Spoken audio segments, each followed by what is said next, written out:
Have you ever felt an invisible pull, stopping you from letting go, or risking it all?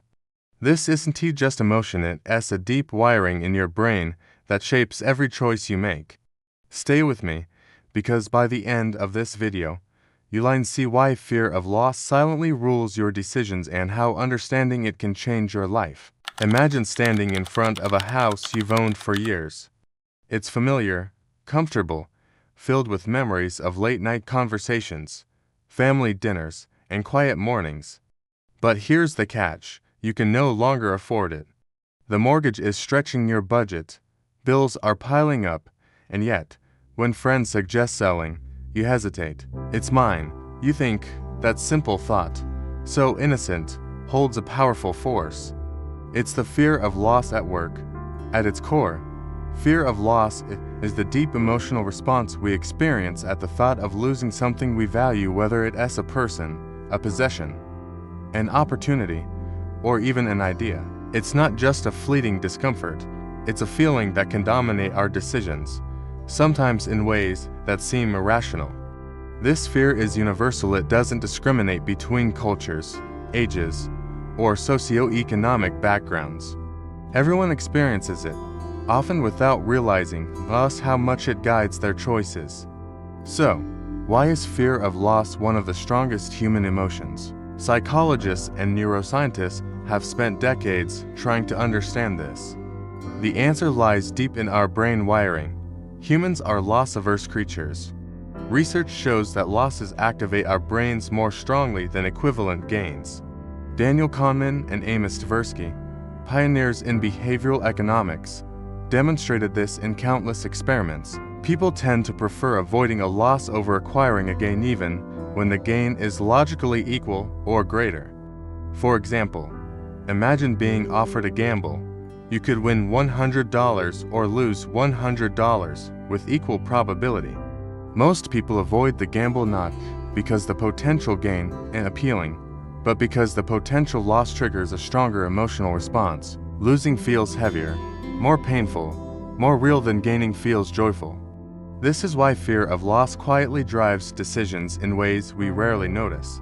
It's why investors cling to losing stocks, why people hold onto jobs that drain them, and why someone like Sarah might hesitate to sell a house she can no longer afford. Let's return to Sarah. At 28, she bought her first home, a modest place, but one that represented independence, achievement, and a sense of stability. Over the years, financial pressures grew. The mortgage became heavier, unexpected repairs piled up, and her savings began to dwindle. Friends and family advised her to sell, move to a smaller, more affordable apartment, and free herself from financial stress. Logically, selling was the best option. Emotionally, however, Sarah couldn't let go. The house wasn't just a structure, it was a repository of memories, a symbol of identity, and a trophy of hard work. The thought of losing it triggered discomfort, anxiety, and even guilt. This is the essence of fear of loss. It isn't always about practical logic. It's about the emotional weight attached to what we own or value, which can be far heavier than reason alone. Neuroscience helps us understand why fear of loss feels so overwhelming. The amygdala, a small almond-shaped structure in the brain, is central to processing fear and threat. When we anticipate losing something important, the amygdala lights up, signaling danger. At the same time, the insula, responsible for processing negative emotions like pain and discomfort, also activates, intensifying the sense of risk. Meanwhile, the prefrontal cortex, which governs reasoning, planning, and long-term thinking, often takes a back seat. This imbalance explains why we sometimes make decisions that feel irrational, or at least overly cautious when fear of loss is involved. Your gut reaction is powerful because your brain is wired to prioritize avoiding pain over seeking pleasure. Evolutionarily, this made sense. Our ancestors who avoided loss of food, shelter, or safety were more likely to survive. Those who didn't, not so much. Fear of loss is everywhere. Consider these real-life scenarios: investments, investors hold onto losing stocks far longer than rational analysis suggests. Selling feels like admitting defeat, triggering emotional loss, even if continuing to hold is financially damaging. Relationships. People stay in unhealthy relationships because the thought of losing the connection, even when it is harmful, is too frightening.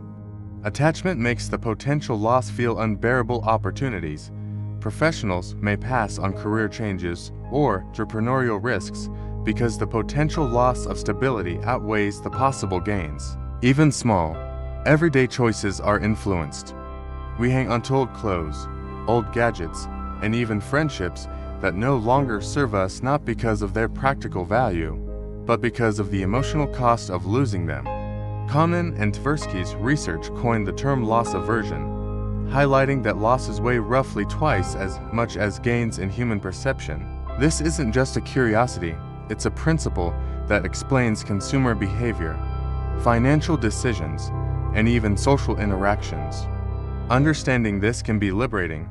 Once you recognize that your fear of loss is natural, predictable, and brain-based, you can start making decisions that balance emotion with logic. Fear of loss is not a weakness, it's a survival mechanism embedded in our evolutionary history. But in the modern world, where the stakes are often psychological, social, or financial, this natural wiring can subtly control our lives. Recognizing its presence is the first step toward reclaiming agency over decisions. By the end of this video, you'll not only understand why fear of loss is so pervasive, but you'll also learn how attachment and fear of losing shape your choices in ways that you might not even realize, so you can act with clarity rather than compulsion. Have you ever wondered why you clicked with some people instantly, while other relationships feel like a constant struggle? Or why you react the way you do when you feel close to someone, or when you feel them pulling away? The answer might lie in a fascinating field of psychology known as attachment theory. It all started back in the 1950s with a psychologist named John Bowlby. He was studying the intense distress infants experienced when separated from their parents. He proposed that we are all born with an innate drive to form strong emotional bonds with our primary caregivers. This isn't just about feeling good, it's a survival mechanism hardwired into our biology. Think about it, a baby who stays close to a caregiver is more likely to be fed, protected, and survive. This fundamental bond is what we call attachment. Building on Bowlby's work, a researcher named Mary Ainsworth developed a famous experiment called the strange situation. She observed how toddlers behaved when their mothers left them alone in a room with a stranger and then returned. Through these observations, she identified three main patterns, or styles, of attachment: secure, anxious, and avoidant. Later, researchers added a fourth: disorganized. So what do these styles look like? Someone with a secure attachment style generally had caregivers who were consistently responsive and available. As adults, they tend to be comfortable with intimacy, trust their partners, and have a positive view of themselves and others. They can be independent, but also aren't afraid to rely on their loved ones for support. Then there's the anxious attachment style, sometimes called preoccupied. This often develops when a caregiver's love and attention were inconsistent. One day they were warm and present, the next they were distant. As adults, these individuals might crave closeness and intimacy, but often worrying their partner doesn't love them back. They can be highly sensitive to any sign of distance and may need a lot of reassurance to feel safe in a relationship. On the other side of the spectrum is the avoidant attachment style. This can stem from a childhood where caregivers were often emotionally distant, dismissive, or unavailable. As a result, these individuals learn to be incredibly self-reliant. As adults, they value their independence and freedom above all else. They might feel uncomfortable with too much closeness, see intimacy as a threat to their autonomy, and tend to pull away when a partner gets too near. The fourth style, disorganized attachment, is less common and often results from frightening or traumatic childhood experiences. People with this style can have a confusing mix of behaviors. They desire connection, but are also terrified of it, leading to a push and pull dynamic that can be very challenging to navigate. Now, you might be listening and thinking, oh, that sounds like me. And that's the powerful thing about attachment theory. It gives us a framework for understanding our own patterns in relationships. It explains why you might constantly text your partner for reassurance or why you feel the urge to run for the hills when things get serious. But here's the most important takeaway. Your attachment style is not a life sentence. It's not a fixed label. Our brains are incredibly adaptable. Through self-awareness, understanding our triggers, and sometimes with the help of a therapist, we can work towards what's called earned security. This means that even if you didn't have a secure start, you can develop the skills and mindset of a securely attached person through new, positive relationship experiences, including the relationship you have with yourself. Understanding the science of attachment isn't about blaming your parents or labeling your partner. It's about compassion. It's about understanding the why behind your actions and your partner's actions. It's a tool for building stronger, healthier, and more fulfilling connections with the people who matter most. Imagine you're offered the choices. In the first, you can gain $100, guaranteed. In the second, you could lose $100, guaranteed. Which would feel more intense to your mind? Surprisingly, for most people, the fear of losing $100 outweighs the joy of gaining $100. This is the essence of a concept called loss aversion, a cornerstone of behavioral economics. The psychology behind loss aversion. Loss aversion explains why pain from loss is psychologically about twice as powerful as the pleasure from gain. It's not just a feeling, it's a fundamental feature of human decision-making. Our brains evolved to prioritize survival. In prehistoric times, losing food, shelter, or safety could mean life or death. As a result, humans became wired to notice threats more acutely than opportunities. Today, this ancient wiring still dominates our decisions. When faced with potential loss, our amygdala, the brain's fear center, activates strongly, signaling danger. Meanwhile, the prefrontal cortex, responsible for planning and logical thinking, often struggles to override the emotional alarm. The result? We become risk-averse, clingy, or hesitant, even when taking the loss would be rational. Real-life example: investors holding onto losing stocks. Let's consider a story from the financial world. Imagine an investor, David, who buys a stock at $50 per share. Over time, the stock falls to $30. Rationally, selling the stock might minimize further losses, freeing capital to invest elsewhere. But David hesitates. Selling feels like admitting defeat, like acknowledging a loss. He clings to hope, thinking the stock might rebound. This hesitation is unusual. It's a phenomenon known as the disposition effect, observed widely in stock markets. Studies show that investors often hold onto losing assets longer than winning ones because the emotional pain of realizing a loss is too strong, even when logic suggests otherwise. David's experience isn't about greed, it's about how fear of loss controls his choices.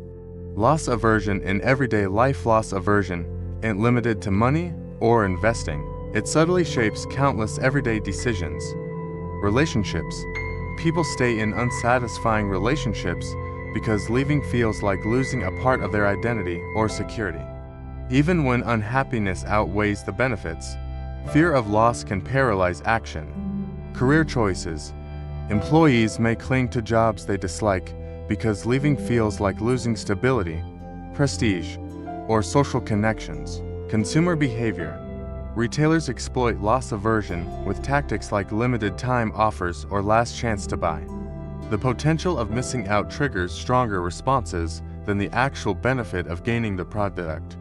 Even simple decisions like keeping old clothes, gadgets, or sentimental items are guided by this principle.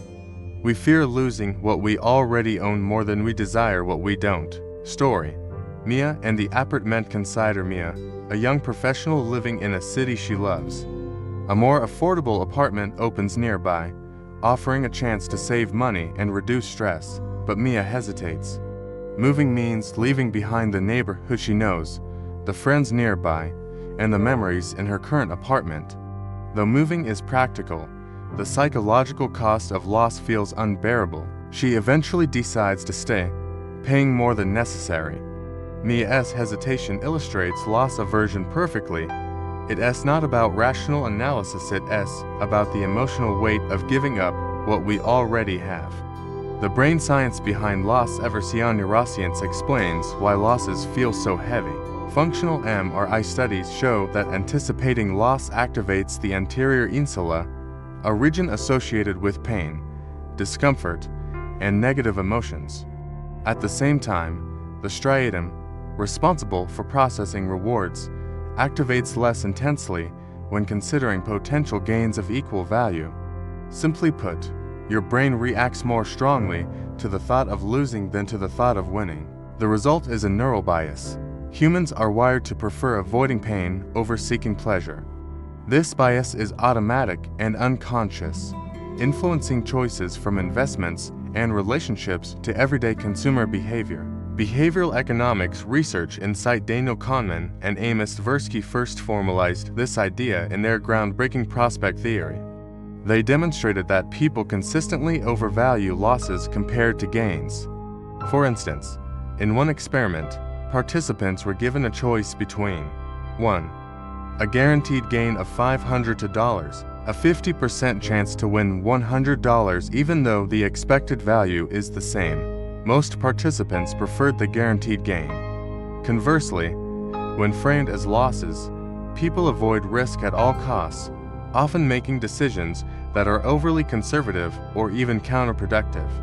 Reflection: how loss aversion shapes daily life. Loss aversion is invisible but pervasive. It governs the way we interact with money, relationships, career choices, and even material possessions.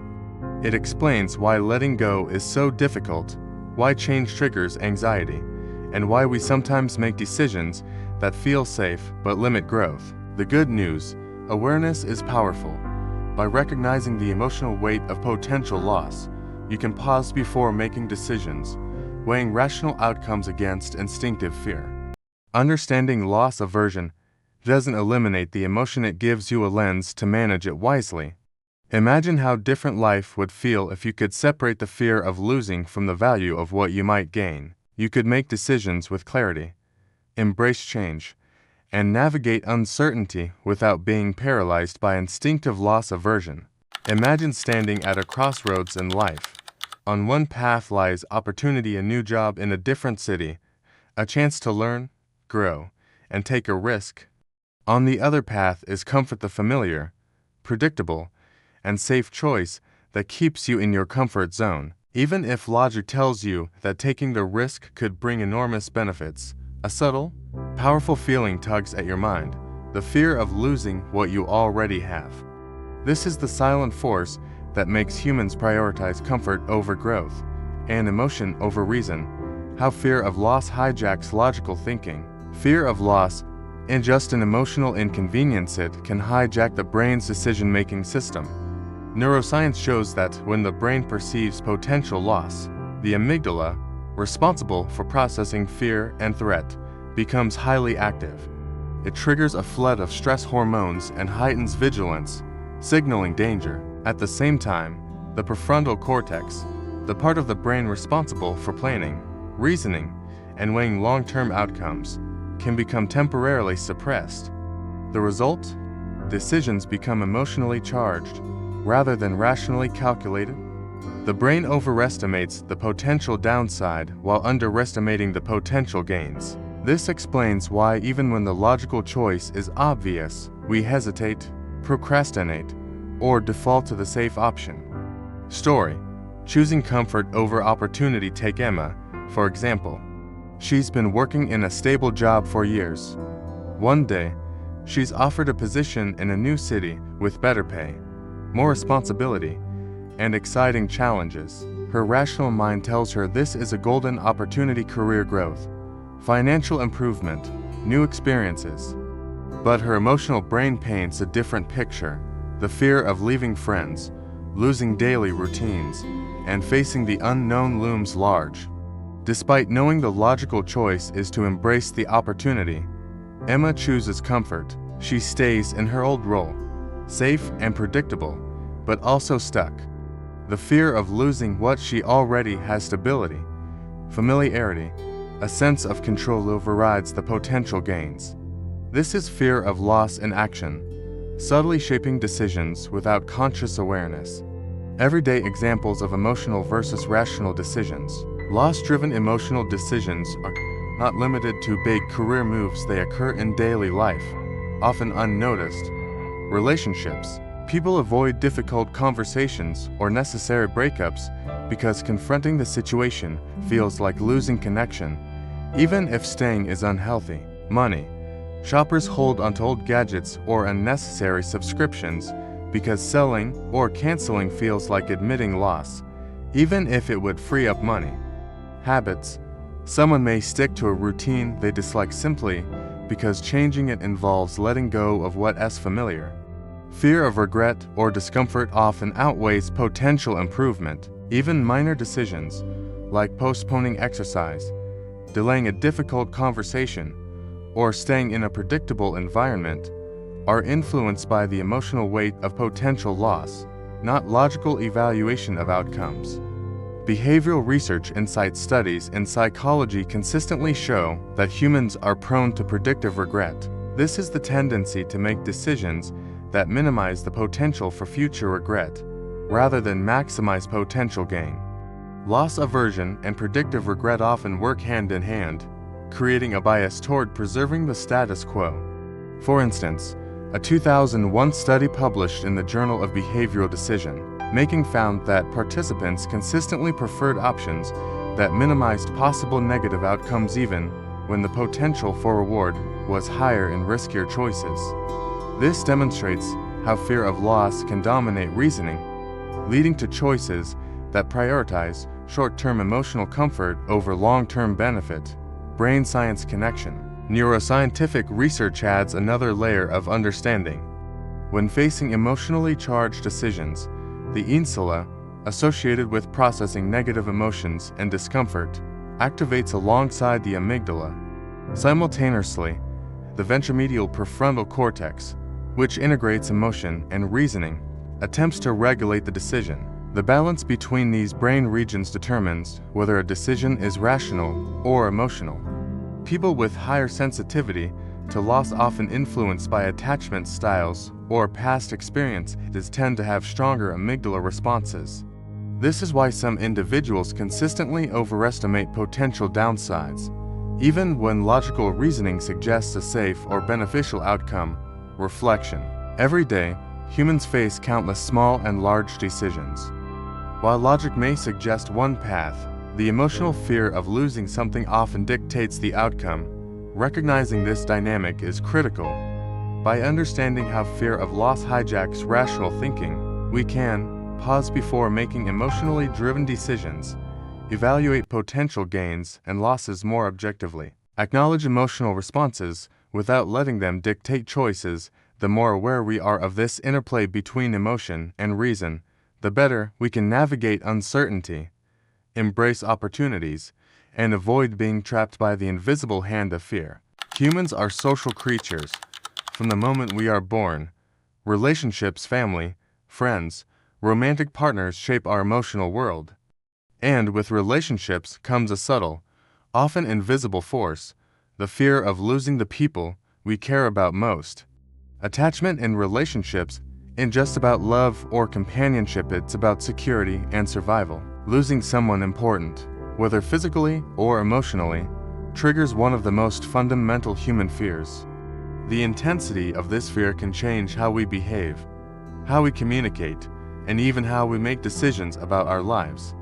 How fear of losing loved ones changes behavior. Fear of loss in relationships can manifest in several ways. For some, it creates over-attachment, where individuals become overly dependent on their partners for emotional support or validation. For others, it can lead to avoidance, pushing partners away as a preemptive defense against potential pain. In romantic relationships, this fear can influence daily behavior. Jealousy, Even minor attention to someone else can feel like a threat. Thoughts and emotions become amplified, sometimes leading to conflict. Overcompensation. Some individuals go to extreme lengths to please their partner, seeking to secure love and avoid the possibility of rejection. Clinginess, constant checking, reassurance seeking, or fear of separation reflects deep anxiety about losing connection. All of these behaviors, while understandable, can strain relationships. They are not signs of weakness, they are expressions of a deeply wired survival mechanism, the fear of emotional loss. Story: Alex and Jamie. Consider Alex and Jamie, a couple in their late 20s. Alex has an anxious attachment style. Whenever Jamie talks to friends or spends time away, Alex feels a surge of panic and jealousy. To compensate, Alex becomes overly attentive, checking in multiple times a day and constantly seeking reassurance. On the surface, these behaviors appear caring, but they create tension. Jamie feels suffocated, while Alex's fear of losing the relationship grows stronger. This cycle demonstrates how fear of loss can hijack emotional regulation, driving actions that may paradoxically threaten the very bond one fears to lose. Psychology research on dependency and attachment style attachment theory explains these patterns. Psychologists have long studied how early life experiences influence adult relationships. Anxious attachment. People with this style often experienced inconsistent caregiving in childhood. As adults, they fear abandonment and crave closeness, which amplifies fear of loss in romantic and platonic relationships. Avoidant attachment. Individuals may appear independent and emotionally distant, often as a defense mechanism. They fear loss differently, they anticipate it and preemptively create distance to protect themselves from potential pain. Secure attachment. Securely attached individuals experience fear of loss, but manage it constructively. They trust their partner, communicate openly, and can navigate separation or conflict without becoming overwhelmed. Research by Hausen and Shaver 1987 on adult romantic attachment shows that attachment style directly affects how people perceive and respond to threats in relationships. Those with anxious attachment report higher levels of jealousy, dependency, and relational anxiety, while avoidant individuals report more emotional distancing and discomfort with intimacy. Secure individuals maintain balance, even when facing conflict or temporary separation. Brain science. Emotional regulation in relationships. Neuroscience reveals how fear of loss operates in the brain during relationships. When individuals perceive a threat to attachment, such as a partner's attention drifting, the amygdala activates, triggering anxiety and heightened vigilance. The prefrontal cortex, which helps regulate emotions and plan responses, may be overridden, leading to impulsive or reactive behaviors like checking phones repeatedly, overanalyzing messages, or seeking constant reassurance. The oxytocin system also plays a critical role. Oxytocin, often called the bonding hormone, reinforces attachment and strengthens emotional bonds. It enhances the rewarding feeling of closeness, but also intensifies the distress when bonds are threatened, making fear of loss in relationships deeply emotional and compelling. Everyday implications. Fear of loss doesn't only appear in romantic contexts, it can influence friendships, family relationships, and professional bonds. Friendships. Fear of losing a close friend can cause overcompensation, jealousy, or fear of conflict, sometimes leading to misunderstandings or strained interactions. Family. Adult children may feel guilty about creating independence because they fear losing connection or approval from parents. Work relationships. Professionals may overcommit, avoid difficult feedback, or stay in unsatisfying collaborations out of fear of losing respect or social bonds.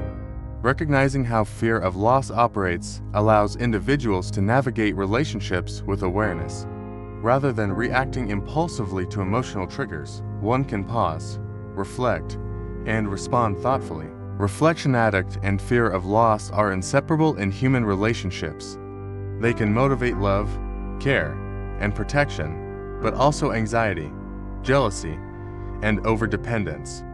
By understanding your attachment style and recognizing how fear of losing loved ones influences behavior, you gain insight into your emotional patterns, empowering yourself to cultivate healthier, more balanced connections. Relationships aren't just about keeping someone close, they are about understanding the forces that make us cling, and learning to respond with awareness rather than instinct. In the next chapter, we'll explore how attachment extends beyond people to material possessions, revealing another layer of how fear of loss quietly shapes our decisions. Humans are storytellers by nature, and often, the objects around us carry the stories of our lives. A worn-out jacket, a childhood toy, a first car, they are more than material things. These possessions hold memories, emotions, and identity. And this connection can create one of the most subtle yet pervasive forms of fear of loss: attachment to material objects. Why we hold on to things beyond their value. Psychologists have long observed that people often cling to possessions far beyond their practical worth. This attachment isn't about greed, it's about the emotional weight of ownership. A chair in your living room may have no monetary value, yet parting with it can feel like losing a fragment of your life. Several psychological mechanisms explain this phenomenon. Sentimental value. Objects often represent important memories or milestones. Losing them feels like losing a piece of your identity or past experiences. Perceived control. Possessions can give a sense of stability and control over the environment. Letting go feels like surrendering security. Fear of regret. Selling or discarding an item triggers anticipatory regret. What if I need it later? What if I realize its value too late? Neuroscience research suggests that the amygdala, which signals potential threats, and the ventromedial prefrontal cortex, which evaluates value and reward, are both involved in how we emotionally attach to objects. This combination makes loss of possessions feel real, emotional, and even painful. Real-life examples. Hoarding and nostalgia. Some of the most dramatic manifestations of material attachment appear in hoarding behavior. Hoarding disorder, recognized in clinical psychology, is characterized by excessive accumulation of items and difficulty discarding them. The fear of losing possessions, even those that are broken, outdated, or useless, can lead to cluttered, stressful living conditions. Consider John, who has been collecting old newspapers and books for decades. To him, these objects aren't just paper, they're a record of history, memories, and personal identity. Throwing them away feels like erasing part of his life. Even when he recognizes that some items have no practical use, the emotional attachment overpowers rational judgment. But material attachment doesn't always reach clinical extremes. Most people experience it in everyday ways. Keeping an old shirt with a memory of a loved one, holding onto gifts long after they've lost practical use, hanging onto first cars, trophies, or childhood toys. These items carry a story of self, a psychological bridge to moments we don't want to forget. Parting with them can feel like losing a part of who we are. The endowment effect in psychology. Behavioral economics provides a clear explanation for this tendency. The endowment effect. Simply put, people value items they own more highly than identical items they do not own. Research shows that even minimal ownership, like holding a coffee mug for a few minutes, can increase perceived value. Participants were often unwilling to sell the item for the price they would have paid to acquire it. This illustrates how ownership creates emotional attachment, and losing an object triggers a disproportionate psychological response. The endowment effect explains why selling or giving away possessions often feels harder than it should. Even when the object is trivial or replaceable, the brain treats loss as emotionally significant. Story: Anna and her childhood diary. Consider Anna, who finds a diary from her teenage years. It's filled with awkward notes, sketches, and memories of first friendships and crushes. Logically, she could discard it, she no longer needs it, but she keeps it on a shelf. The diary, invaluable financially, but it represents a connection to her past, her identity, and formative experiences. Losing it would feel like losing a part of herself. This illustrates a universal truth. our attachment to objects is rarely about utility.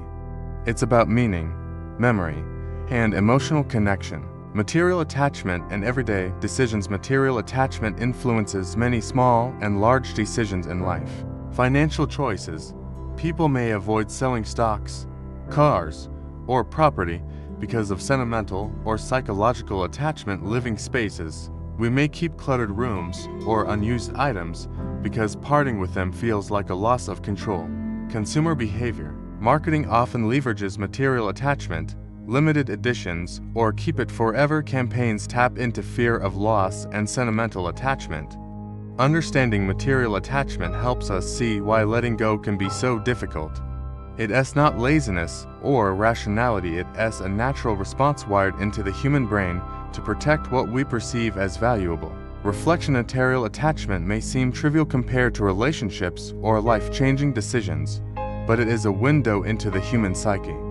How we value objects and why we cling to them reflects the same mechanisms that govern fear of loss in relationships, careers, and personal growth. By recognizing these patterns, we can make intentional choices about what to keep or let go, reduce unnecessary stress from hoarding or attachment, appreciate the emotional significance of possessions without letting fear control decisions. In the next chapter, we will explore social and cultural influences on fear of loss, showing how the environment around us amplifies attachment and subtly shapes our choices. Have you ever wondered why the fear of losing something or someone can feel so overwhelming? It's a universal human emotion, but the way we experience and express this fear is deeply shaped by the world around us. Let's explore the social and cultural influences that magnify our fear of loss. From a young age, many societies teach us that ownership and accumulation are signs of success. We're bombarded with messages that equate having more possessions, more achievements, more social status with being happy and valuable.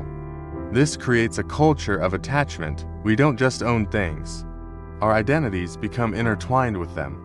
Losing a job isn't just a loss of income. It can feel like a loss of self-worth. Losing a home is more than losing shelter. It's losing a symbol of our stability and success. This constant pressure to acquire and maintain makes the thought of losing anything incredibly threatening. Social media plays a huge role in this. We scroll through endless feeds of curated perfection, people showcasing their perfect relationships, dream vacations, and flawless lives. This creates an illusion that everyone else has it all, and that we should too. This comparison culture fuels a deep-seated anxiety.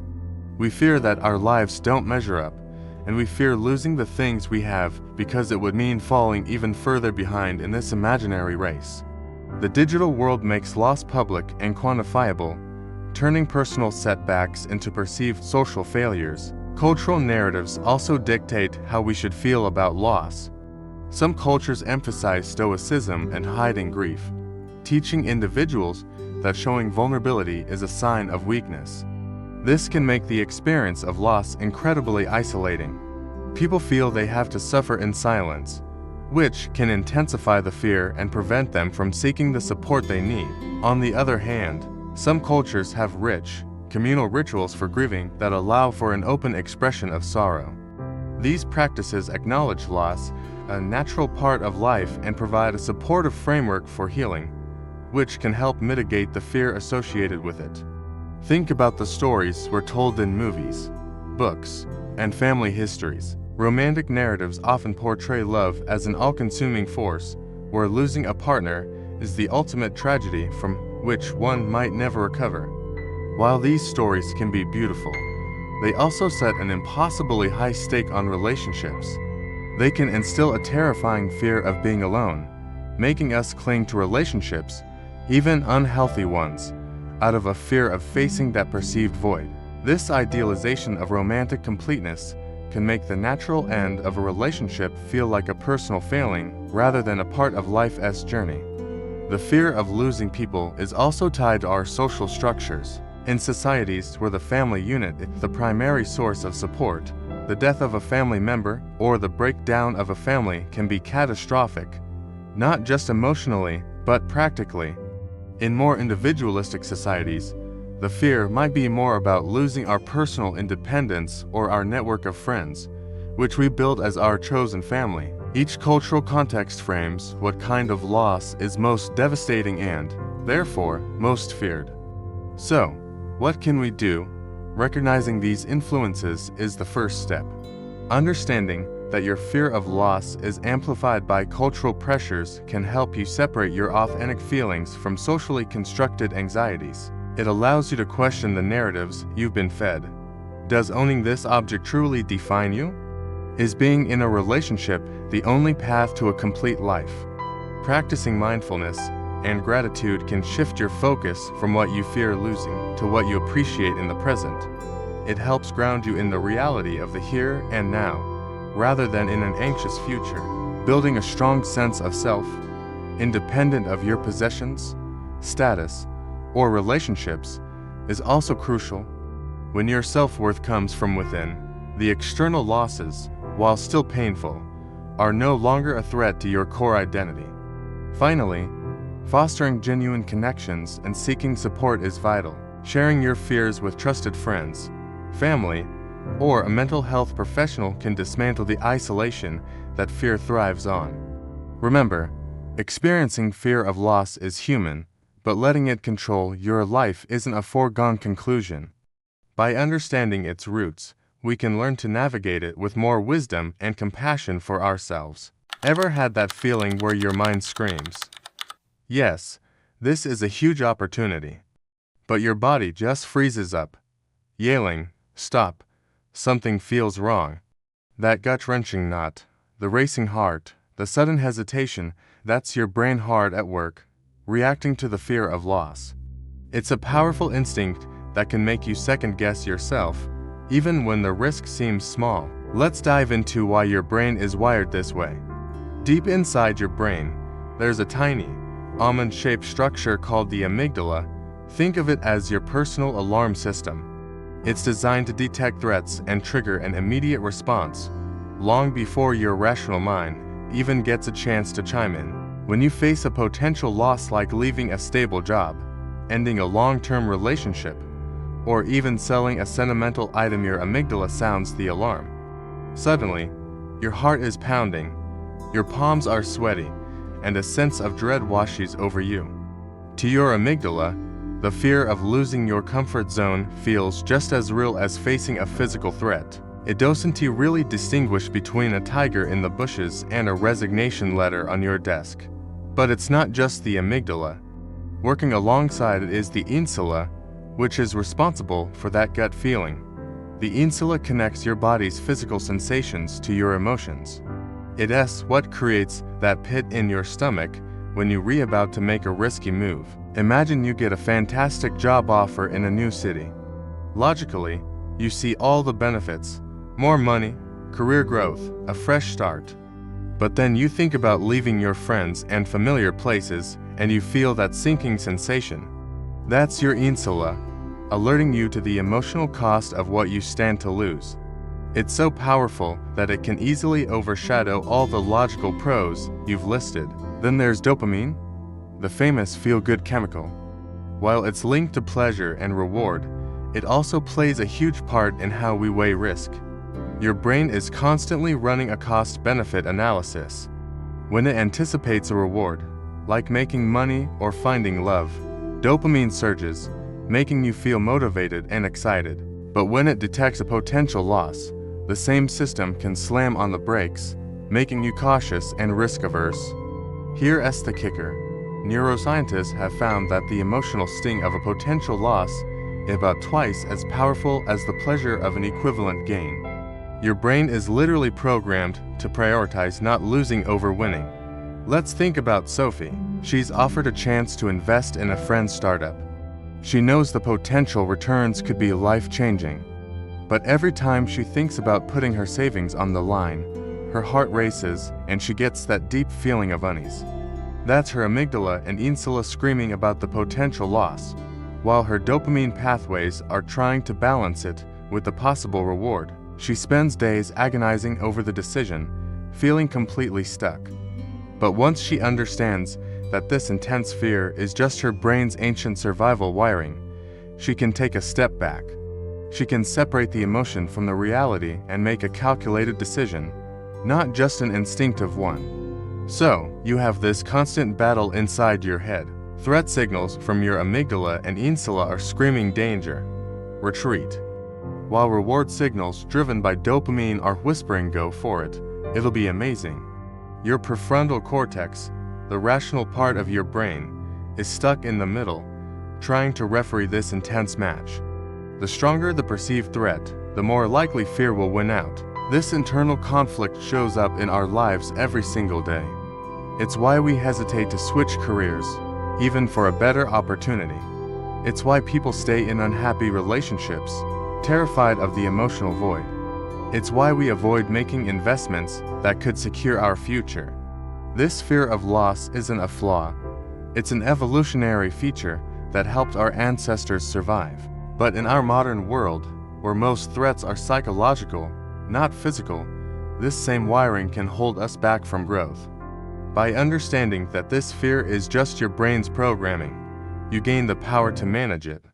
You can acknowledge the feeling, thank your brain for trying to protect you, and then consciously evaluate the situation with a clearer head. It allows you to bridge the gap between abstract fear and real-world decisions.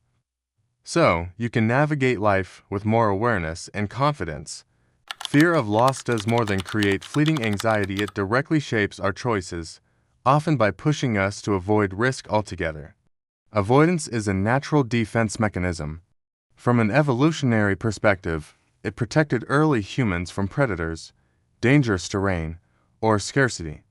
Today, it manifests in more abstract forms, yet its impact can be just as profound. Whether it's turning down a promotion, avoiding a relationship, or hesitating to invest money, fear of loss often drives inaction, keeping people trapped in familiar routines and comfort zones. Why fear of loss leads to avoidance? When the brain perceives a potential loss, the amygdala and insula activate, sending a signal of danger. At the same time, the prefrontal cortex, responsible for weighing options rationally, can be overridden by emotional intensity. The result? Risk avoidance. Emotion dominates logic. Potential benefits are undervalued. The brain prioritizes short-term security over long-term gain. This explains why even small potential losses can feel more powerful than substantial potential gains. Our minds are wired to play it safe, even when it may not be the most rational choice. Story: career stagnation. Take Michael, a mid-level manager in a stable company. He dreams of starting his own business, something he's passionate about, but hesitates. Logic tells him he has a solid plan, savings, and a network of support. Yet, fear of losing financial stability, professional reputation, and predictable routine dominates his thoughts. Years pass. Michael remains in the same role. Opportunities for growth, personal fulfillment, and independence slip away. The fear of potential loss, the very thing meant to protect him, has created self-imposed limitations, illustrating how avoidance can silently stagnate a life. Similarly, people often miss out on relationships, travel opportunities, or personal challenges due to fear of discomfort, failure, or emotional loss. The avoidance strategy feels safe, but in reality, it can prevent growth and fulfillment. Research insight. Prospect theory. Behavioral economics provides a framework to understand this phenomenon. Prospect theory, developed by Daniel Kahneman and Amos Tversky, demonstrates that humans are disproportionately loss-averse. People overweigh potential losses compared to equivalent gains. The emotional pain of losing $100 feels stronger than the pleasure of gaining $100. This imbalance drives decision paralysis and risk-averse behavior. For example, studies show that investors often hold onto failing stocks to long loss aversion while selling winning stocks to early, illustrating a subconscious preference to avoid realizing losses. The same principle applies in personal life. People avoid opportunities where failure or perceived loss is possible, even if the potential reward outweighs the risk. Avoidance beyond career. Everyday life. Fear of loss manifests in small, everyday decisions as well. Financial choices, avoiding investments or purchases due to potential regret. Relationships, hesitating to express feelings or confront conflict to avoid possible rejection or tension. Habits, sticking to unhealthy routines or staying in a comfort zone to avoid the perceived loss of familiarity. Even when rational analysis favors action, loss aversion and fear create invisible chains, subtly guiding people toward the safer, more predictable path. Decision paralysis. One extreme consequence of avoidance is decision paralysis, the inability to make a choice at all. Studies show that when options involve potential loss, people take longer to decide, overanalyze, or default to inaction. The fear of making the wrong choice, of losing something valuable, can be paralyzing, creating a cycle of hesitation and regret. For example, students may delay applying for scholarships, professionals may postpone career changes, and individuals may avoid travel or experiences, all due to the invisible weight of potential loss. Reflection avoidance and risk aversion are natural, protective responses to fear of loss, but they can limit growth, opportunity, and happiness. Recognizing when avoidance is driven by fear rather than rational evaluation is the first step toward action. By understanding how the brain, emotions, and behavioral biases interact, we can pause before defaulting to inaction. We can evaluate actual vs. perceived risk. We can make decisions that balance caution with opportunity. Ultimately, confronting fear of loss allows us to embrace risk wisely, turning hesitation into action rather than stagnation. Fear of loss is not the enemy. In fact, it carries important information. For thousands of years, fear helped humans survive, warning them about danger, scarcity, and threats. But in modern life, the same system often reacts to emotional risks the same way it once reacted to physical danger. The key is not eliminating fear. The key is learning to listen to it without letting it control every decision. When we become aware of how fear of loss operates in the brain and behavior, it can transform from a limiting force into a powerful guide. Awareness, the first shift in decision-making. Psychologists consistently find that naming emotions reduces their intensity. When people recognize, I am not avoiding this because it's wrong, I am avoiding it because I am afraid of losing something, the emotional grip begins to loosen. Brain imaging studies show that when individuals consciously label fear, the prefrontal cortex becomes more active, helping regulate the amygdala's threat response. This means awareness literally shifts control from emotion to reasoning. Instead of reacting automatically, the brain begins evaluating options more calmly. Fear becomes a signal, not a command. Technique 1. Mindfulness, creating space between fear and action. Mindfulness doesn't mean ignoring fear. It means observing it without immediate reaction. Studies from neuroscience and psychology show mindfulness practices reduce amygdala reactivity, strengthen emotional regulation, improve rational decision-making.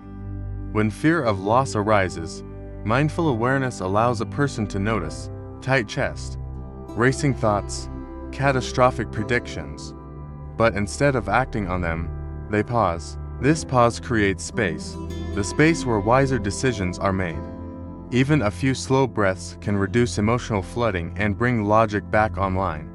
Technique 2. Reflective journaling, making fear visible. Fear often feels overwhelming because it remains vague. Journaling forces clarity. Psychologists recommend writing questions like, what exactly am I afraid of losing? Is this loss guaranteed?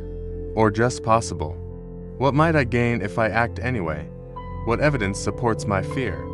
Research shows expressive writing reduces emotional stress, improves problem solving, helps reframe negative thinking. When fears are placed on paper, they often appear smaller and more manageable than they felt in the mind. Technique 3. Risk evaluation, rebalancing the brain's bias. Because the brain exaggerates losses, conscious risk evaluation helps restore balance.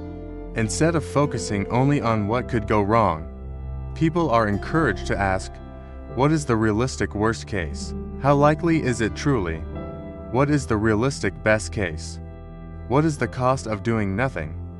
Behavioral studies show that when people actively calculate probabilities and outcomes, loss aversion weakens, and decisions become more rational. The brain stops seeing risk as danger and starts seeing it as information. Story: choosing growth over fear. Consider Sarah, a graphic designer working a stable but unfulfilling office job. For years, she dreamed of freelancing, setting her own hours, choosing creative projects, and building something meaningful.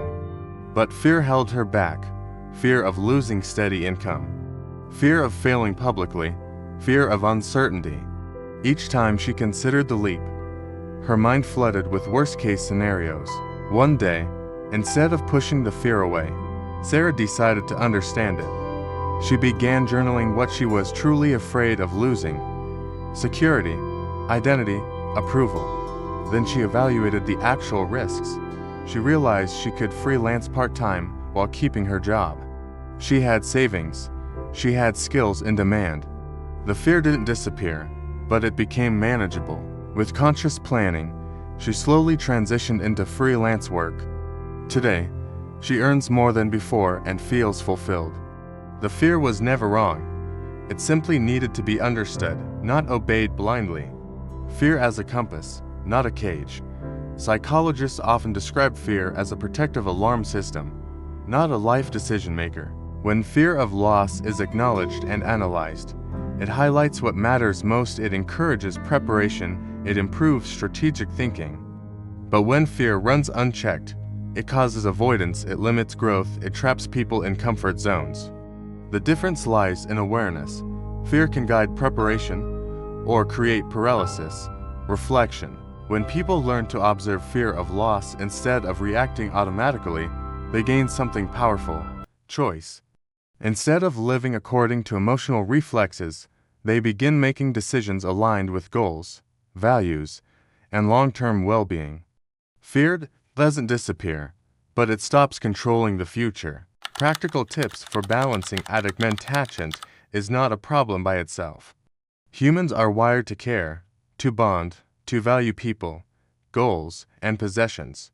The challenge arises when attachment becomes so intense that fear of loss controls emotions and decisions. Healthy attachment allows connection. Unhealthy attachment creates anxiety. The goal is not indifference. The goal is emotional balance. Psychologists describe this as being deeply engaged in life while remaining flexible enough to handle change. Emotional detachment without disconnection. Detachment does not mean stopping love, ambition, or care. It means releasing the belief that happiness depends on specific outcomes. Instead of, "I must have this or I'll suffer," it becomes, "I prefer this, but I can adapt if life changes." Research in cognitive behavioral psychology shows that flexible thinking significantly reduces anxiety, fear-based decisions, and emotional distress. People who practice this mindset experience greater emotional stability, healthier relationships, better decision-making under stress. They remain committed, but not controlled by fear of loss. Daily exercise 1. The attachment check-in today. Ask yourself, what am I strongly attached to right now? A person, a result, a possession, a plan. Then gently reflect, if this changed tomorrow, would I still be okay in the long run? This exercise strengthens emotional resilience by training the brain to accept uncertainty as normal, not dangerous. Over time, fear responses weaken. Daily exercise 2. Reframing control. Write down a worrying link to loss. For example, "I'm afraid this project will fail." Then rewrite it as, "I will do my best, but I can handle different outcomes." Studies show this simple cognitive reframe reduces emotional intensity and increases problem-solving ability. It teaches the brain that uncertainty is survivable. Daily exercise 3. Gratitude with flexibility. Instead of clinging to what you have, practice appreciating it while accepting change. For example, "I'm grateful for this job today. I'm grateful for this relationship now." This approach increases happiness while reducing fear of losing things. Neuroscience research shows gratitude activates dopamine and serotonin, chemicals linked to emotional stability and well-being. Reducing attachment to material possessions. Material objects often carry emotional meaning far beyond their real value. People keep old clothes, broken electronics, unused gifts, not because they need them, but because of memories, identity, or perceived loss. Psychologists link this to the endowment effect. Once something is ours, it feels more valuable than it truly is. A simple exercise. Choose one item each week to donate or discard. Notice the discomfort, then notice how quickly it fades. This trains the brain to realize that letting go is not dangerous. Over time, emotional attachment becomes lighter. Balancing attachment to outcomes. People often suffer more from expectations than reality. For example, a student becomes anxious about exam results. A creator becomes obsessed with views or approval. A professional becomes attached to promotions. Instead of focusing on outcome, shift focus to effort and learning. Research in performance psychology shows those who focus on process experience less fear, perform better under pressure, adapt more easily to setbacks. They care, but without emotional overload. Story: letting go to gain peace. Consider David, who spent years holding onto possessions from his past, trophies, old work projects, unused gadgets, and clothes he never wore. Each item felt like a piece of identity. When life forced him to downsize, he felt intense anxiety at first. But as he slowly let go, something unexpected happened. He felt lighter, less stressed, more focused on the present. The fear of loss faded, replaced by clarity and peace. He realized that memories and self-worth were not stored in objects. Why these practices work? These strategies gently retrain the brain to accept uncertainty as normal, reduce emotional overreaction, improve flexibility and resilience. Over time, the amygdala becomes less sensitive to perceived loss, while the prefrontal cortex strengthens control and perspective. This leads to calmer decisions and healthier attachments. Reflection addict becomes harmful only when it removes freedom. By practicing emotional balance, you can care deeply without fear controlling you. You can pursue goals without anxiety overwhelming you. You can enjoy life without clinging to it. Balanced attachment doesn't reduce happiness, it increases peace. Letting go sounds like loss, but psychologically, it often becomes freedom. For most of human history, survival depended on holding tightly to food, shelter, territory, and social bonds. The brain evolved to protect what it had, fearing loss as danger. Yet in modern life, this ancient wiring can create unnecessary suffering. People cling to relationships, jobs, expectations, possessions, and identities, not always because they bring happiness, but because letting go feels frightening. But research in psychology consistently shows something surprising. Those who learn to let go experience greater peace, resilience, and long-term happiness. The paradox of letting go. Here is the paradox. The tighter we hold on, the more anxious we become. The more we loosen our grip, the calmer we feel. Studies in emotional regulation reveal that acceptance, rather than resistance, reduces stress responses in the brain. When people stop fighting uncertainty and loss, the amygdala becomes less reactive. Stress hormones decrease, the mind gains clarity. Instead of constantly guarding against potential loss, the brain shifts into a state of openness and adaptability. Letting go does not mean giving up on life. It means trusting your ability to handle change. Why letting go feels so hard?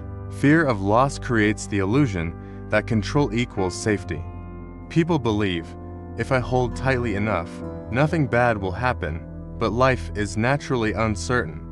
The need for control often increases anxiety rather than reducing it. Psychologists explain that attachment becomes suffering when it turns into emotional dependency on specific outcomes. True emotional strength comes not from preventing change, but from being able to adapt when it happens. Story: a life changed by release. Consider Emma, who spent years in a relationship that no longer brought joy. She wasn't unhappy every day, but she wasn't growing either. Still, The fear of losing familiarity, shared memories, and future plans kept her there. Her mind constantly whispered, "What if you never find love again? What if you regret leaving?" These fears felt more powerful than the discomfort she lived with.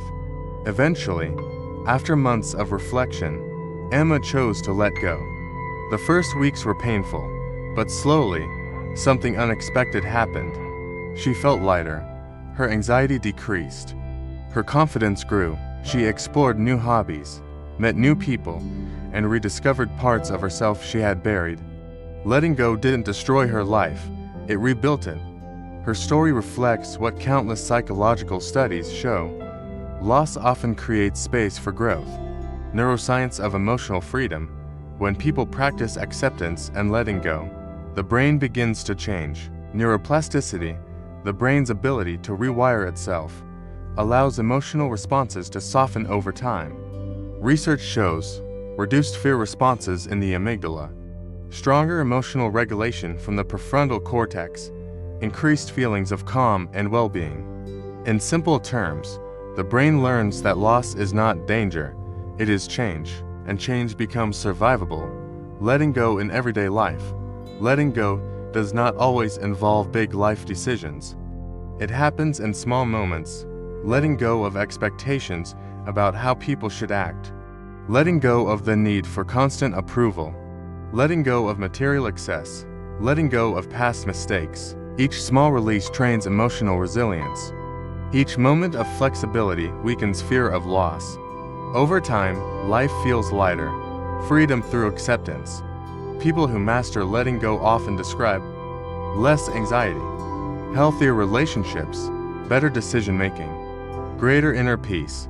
They still care deeply, but they no longer suffer deeply over what they cannot control. Psychologists call this secure emotional independence, the ability to love, work, and dream without fear ruling every outcome. Final reflection. Fear of loss is not a flaw.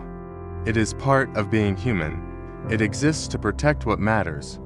But when fear controls choices, it limits growth, joy, and freedom.